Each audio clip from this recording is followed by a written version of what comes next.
zu machen und die Bankentransaktionen dabei wird uns als frühere Geschäftsführer der Geschäftsführung der afrikanischen Entwicklungsbank, Grand Capitaine de Développement, le président M. Guy Habermas.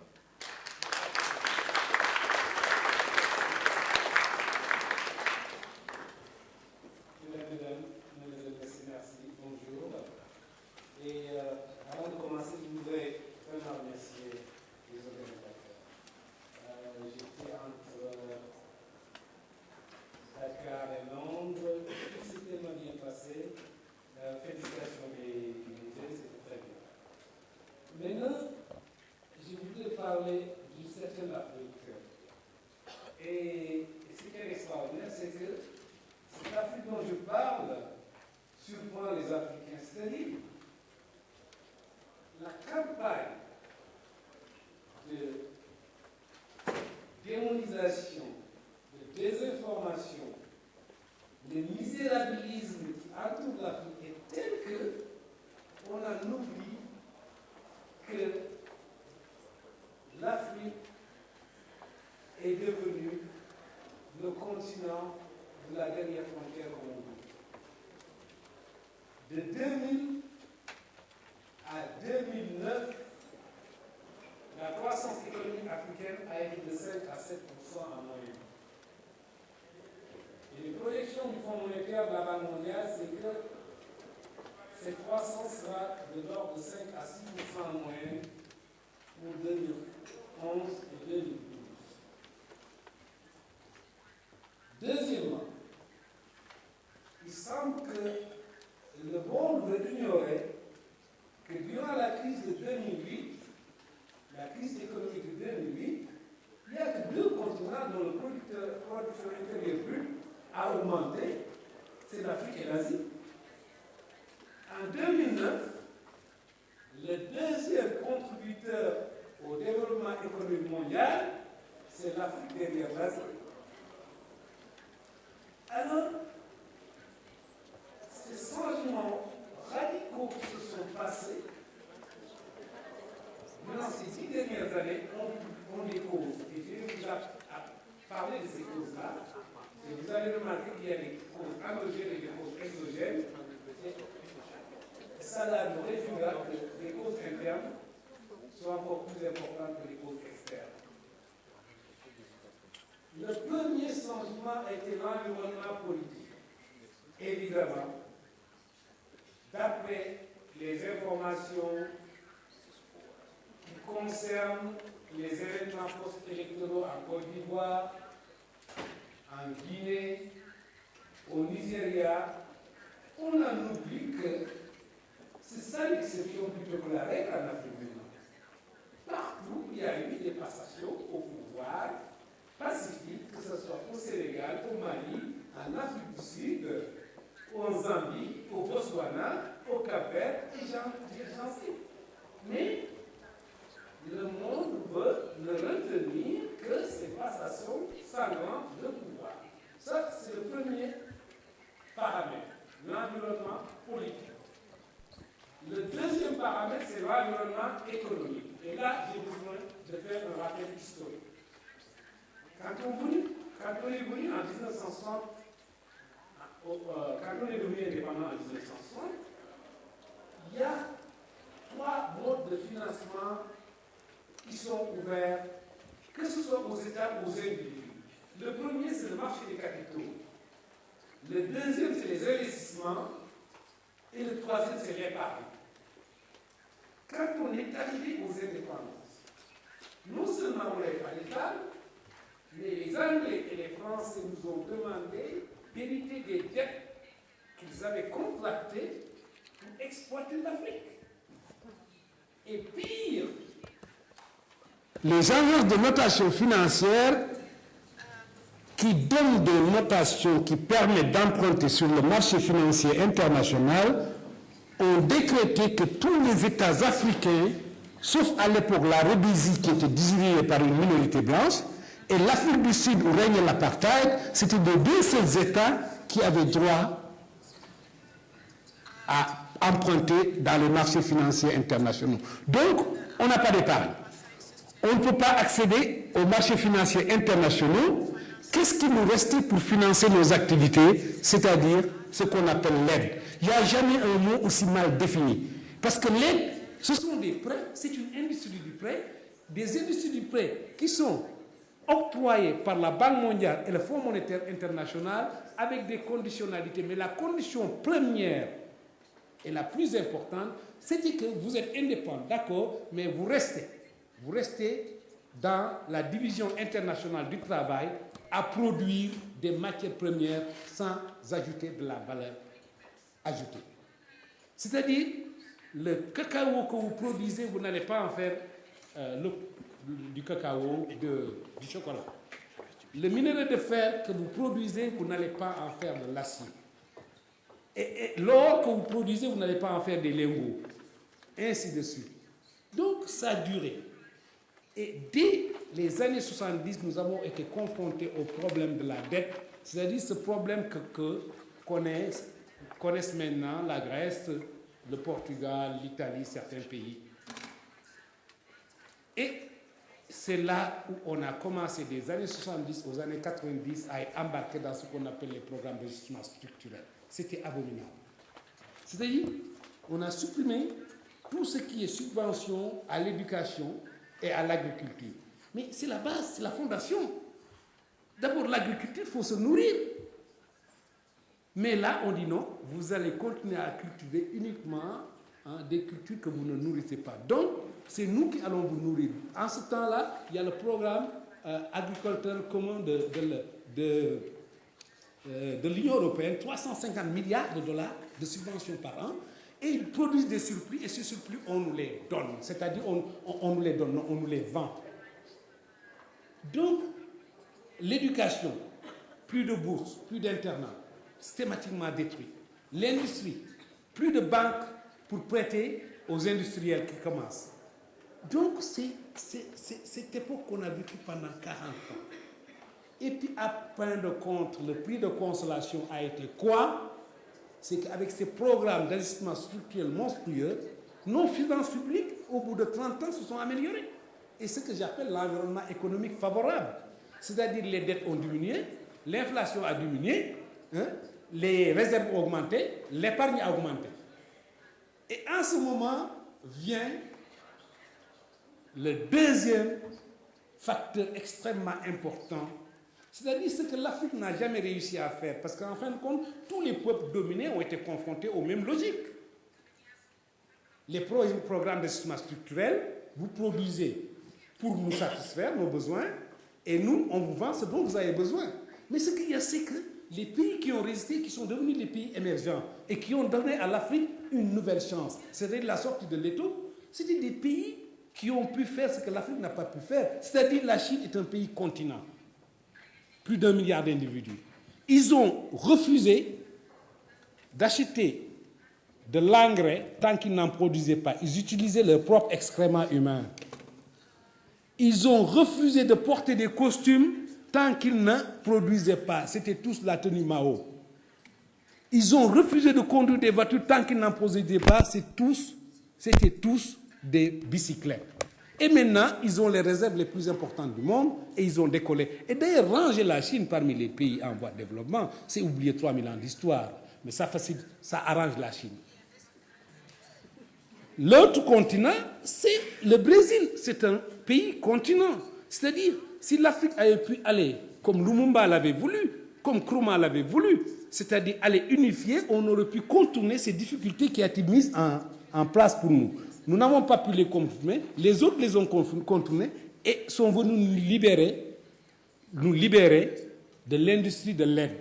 C'est-à-dire, le modèle de développement qui était uniquement basé sur l'aide est devenu maintenant un modèle de développement basé sur le commerce, l'investissement et les transferts de technologie. S'y ajoute les besoins en matières premières de ces gens sont tels que de ces pays que les prix ont explosé. S'y ajoute, en temps de crise, les gens n'ont plus du tout confiance à la monnaie. Ils cherchent des valeurs refuges. Et ces valeurs refuges, c'est ce dont le sous-sol africain recèle, c'est l'or, c'est le platine, c'est l'argent, c'est le pétrole. Donc, les prix ont augmenté. Ce qui nous a mis ces 10 dernières années dans cet élan qui fait que c'est l'Afrique en ce moment qui était le deuxième contributeur à la croissance économique mondiale en 2009, mais qui sera le premier contributeur à la croissance économique mondiale en 2010. Donc, tu vois, ce discours misérabiliste-là que les gens traînent là, il faut quand même qu'on arrive à placer les choses dans les perspectives. Mais vous allez voir, le dernier élément le plus, enfin, l'apport le plus décisif, ce n'a pas été ni les... Bon, les programmes d'ajustement structurel ont été importants, les pays émergents ont été importants, les investissements directs étrangers sont passés de 9 milliards de dollars à 68 milliards de dollars en 10 ans, mais le facteur le plus important, c'est le transfert des immigrés, c'est 40 milliards de dollars par an. C'est les premiers financiers de l'économie africaine, et ça suit une évolution historique. Quand on entend les investissements directs étrangers, les premiers en Chine, c'était fait par la diaspora chinoise. Au Brésil, c'était pareil. Au Pérou, c'était pareil. Donc l'Afrique, ça ne fait pas exception. Mais avant de développer ce problème de la diaspora, je veux revenir encore sur un autre fait qui est extrêmement important et qui est démonisé aussi. C'est l'urbanisation, l'augmentation des populations, c'est-à-dire, suivant la théorie de Malthus, maintenant on nous parle de 7 milliards, ce que ça va faire comme pression, mais c'est l'urbanisation qui a été une dynamique de développement partout, et ça l'est en Afrique. Je vous dis que la Chine et l'Inde stagnent. Il n'y a que l'Afrique où la population augmente. Et cette augmentation va être en 2045 de 1,1 milliard de jeunes en âge de travailler. Imaginez le potentiel que ça représente. La classe moyenne, en économie, on appelle classe moyenne toute personne capable de dépenser de 2 à 20 dollars par jour. Mais cette classe moyenne, comme la Banque africaine de développement l'a évaluée, c'est 313 millions maintenant de personnes. C'est-à-dire, c'est autant qu'en Chine et en Inde. Et ça,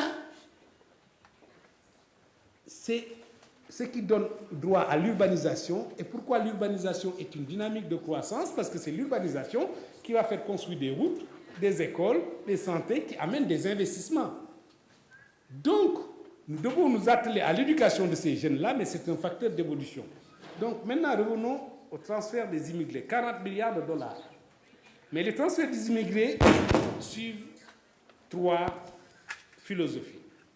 La première philosophie, c'est la philosophie anglo-saxonne.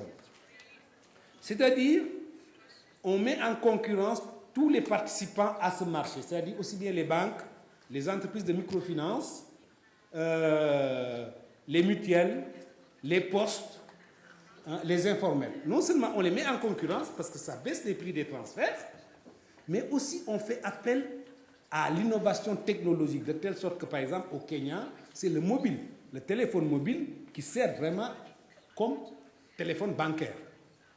Ça, c'est l'approche anglo-saxonne, ce qui fait que les investissements directs étrangers ont été financés dans l'ordre de plus de 50% au Nigeria et au Kenya. Et puis, vous avez l'approche qu'on appelle espagnole et Afrique du Nord. C'est-à-dire, ils se concentrent d'abord sur la réduction des commissions, c'est-à-dire, il y a la Banque Santander même qui est en train d'expérimenter les transferts avec commission zéro, mais aussi, ils produisent des produits d'investissement aux bénéficiaires des transferts. C'est-à-dire, on vous donne des instruments d'investissement, que ce soit dans l'assurance, que ce soit dans la construction, que ce soit dans la banque, mais on vous donne des instruments d'investissement. Et c'est pourquoi les transferts des immigrés jouent un rôle si important dans les pays anglophones et dans les pays d'Afrique du Nord. Et puis après maintenant, il y a la troisième voie. Ce sont les pays qu'on appelle les pays de la zone franc. C'est les pays francophones. Alors que la moyenne de transfert d'argent est de 5% du taux dans le monde, dans les pays francophones, c'est 25%. Vous allez me demander pourquoi. Mais vous vous rendez compte que les pays francophones ont signé avec les sociétés de transfert d'argent, donc Western Union, un contrat d'exclusivité, monopole total. Donc, ils payent 25%. La personne qui reçoit $100, on lui envoie $100, il ne reçoit que 25%. Il ne reçoit que 75%. Deuxième, les seuls partis intéressés maintenant qui peuvent être acceptés dans ce marché, ce sont les banques commerciales. Mais il y a deux banques. Il y a la BNP et il y a la Société Générale. Hein, ils ont monopole. Donc les taux non seulement sont de 25%, mais les transferts, au lieu d'être utilisés d'une manière en investissement productif, vous allez voir que tous les transferts en Afrique, dans les pays francophones, ça sert à l'éducation, à la santé et au mieux l'achat de terrain et de construction. Mais pire, l'environnement économique des pays francophones, quel que soit le volume des transferts que nous recevons, je vous dis que l'investissement direct venant du transfert des diasporas représente plus de 50% au Kenya et au Nigeria, plus de 50% dans les pays d'Afrique du Nord, mais 15% au Sénégal. Et pourquoi? Je vous dis que non seulement ils ont signé des contrats d'exclusivité avec Western Union, et là aussi ça pose le problème des activistes civils. C'est-à-dire au Forum social mondial, vous ne pouvez pas imaginer le nombre d'ONG, de mutuelles et tout ça, qui sont là, qui se forment, qui voyagent partout et qui veulent faire des transferts d'immigrés, parce que c'est devenu une industrie. Et ils ne se rendent pas compte que dans leur zone, c'est interdit, ils ne peuvent pas. Alors, non seulement donc nous, nos transferts, ça ne sert que les baptêmes, les funérailles, hein, l'éducation, la santé, au plus l'achat de terrain et de construction, mais c'est que ce n'est pas possible autrement. Pourquoi? À cause de l'environnement financier et monétaire. Premièrement, le premier élément de cet environnement, c'est la convertibilité du franc CFA.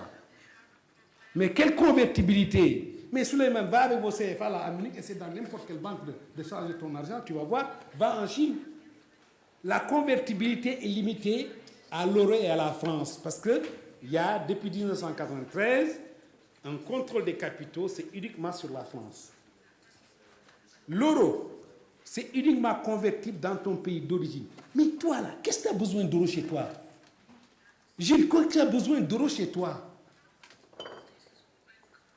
Donc, la convertibilité est uniquement pour les entreprises françaises qui contrôlent 90% de la production de transférer librement leurs bénéfices. Deuxièmement, alors là, c'est le plus grave. C'est le taux de change. Vous savez ce qu'on appelle la guerre des monnaies? C'est que depuis 1970-71, quand Nixon, président Nixon, a éliminé l'étalon or et les taux de change fixes, mais tous les taux de change sont flottants. Ça obéit à la loi de l'offre et de la demande. Est-ce que vous avez entendu parler de la guerre des monnaies? De la pression que les Américains sont en train de faire sur les Chinois pour qu'ils baissent le taux de change. Pourquoi? Parce que plus le taux de change est bas, plus tes productions sont moins chères et plus tu peux exporter. Et nous, on a le taux de change non seulement le plus élevé du monde, mais il est fixe. Et vous savez pourquoi? C'est parce que les entreprises françaises qui dominent à 90% l'économie ne veulent pas que leurs bénéfices puissent subir la moindre dépréciation monétaire. Donc, vous êtes là dans un environnement où même si nos immigrés sont les plus gros investisseurs, ils envoient 40 milliards de dollars. Mais en termes financiers, c'est l'effet de levier qui compte. C'est-à-dire 40 milliards, tu peux le multiplier par 3. Ça fait 120 milliards disponibles pour le financement de nos économies. Deuxièmement, ça permet, bien recyclé, aux gens d'avoir des comptes bancaires.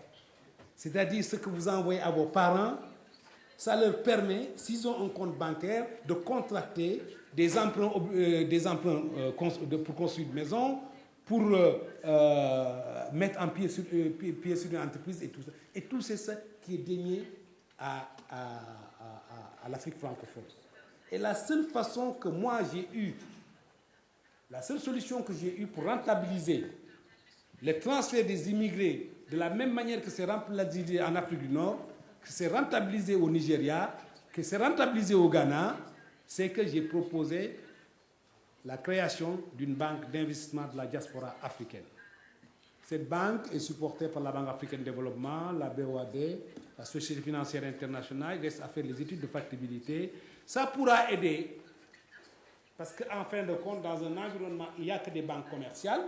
Les banques commerciales font leurs bénéfices, c'est-à-dire la Société Générale et la BNP, en prêtant aux États pour acheter leur carburant, pour acheter le riz, pour acheter les pièces détachées. Et dans des pays où on a favorisé les licences d'importation, parce que plutôt que de produire son riz, il est préférable de l'importer, parce que c'est ça qui fait de vous un milliardaire en 2 temps, 3 mois. Bon, n'empêche que quand même, en dépit de cet environnement difficile, où les chefs d'État sont des héritiers, comme au Gabon, comme au Bénin, ou alors, alors je vais pouvoir vous en parler, Wade, chez nous, rêve de son fils d'être président. Enfin, c'est là. C'est du n'importe quoi. Un bourgeois peut déterminer notre politique étrangère. Alors, j'ai proposé cette banque d'investissement de la diaspora et ce n'est qu'une tentative pour altérer cet environnement qui est tellement adverse et tous ceux qui s'y ont opposés, à commencer par Amani Diori quand il a découvert qu'il gagnait, que le Niger gagnait plus avec ses exportations d'oignons qu'avec l'uranium. Et c'est valable encore aujourd'hui. Quand il a voulu s'en insurger, on l'a fichu dehors.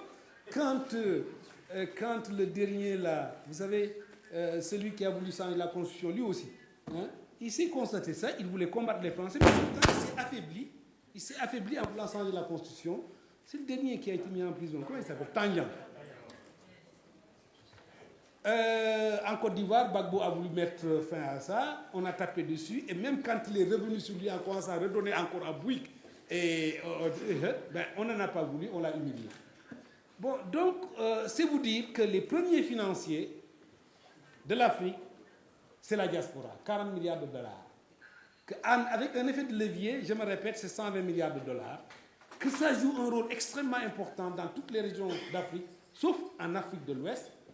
C'est l'Afrique de l'Ouest aussi qui reçoit le moins d'investissements directs étrangers. Parce que dans les investissements directs étrangers, il faut compter la diaspora. Mais aussi, il y a les autres investissements directs. Je vous ai dit, c'est passé de 9 à 68 milliards de dollars. Et ces investissements directs étrangers, c'est principalement fait par la Chine. Mais il n'y en a pas en Afrique de l'Ouest. Parce que l'environnement, qui c'est qui va investir dans cet environnement? Donc, la diaspora, vous faites du bon boulot. Vous êtes les meilleurs investisseurs dans le continent.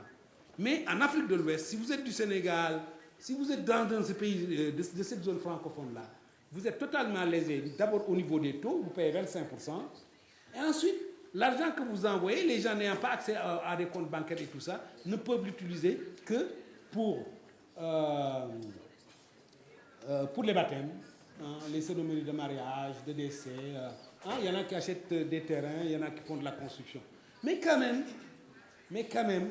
vous savez, on ne peut pas toujours tout mettre sur le dos des gens. Je veux dire que vous prenez le Mali, en dépit de cet environnement, et n'ayant que le Niger, le Mali est autosuffisant en riz et commence à en exporter. Et le Mali va exporter du blé. Vous prenez le Burkina Faso, moi le gars je ne l'aime pas, il a tué Sankara. Mais il n'empêche qu'il y a un patriotisme économique qui veut que si tu veux manger des oranges, mais vous mangez les oranges burkinabés. Si vous voulez manger des oranges qui viennent de l'Allemagne ou n'importe quoi, le prix passe de 1 à 10 ou 20. Donc, en dépit de l'environnement, aussi, il y a moyen d'améliorer. Et dans ces moyens d'améliorer, c'est là où je veux créer une banque d'investissement de la diaspora. C'est dont je vous ai parlé. Je vous remercie. Merci.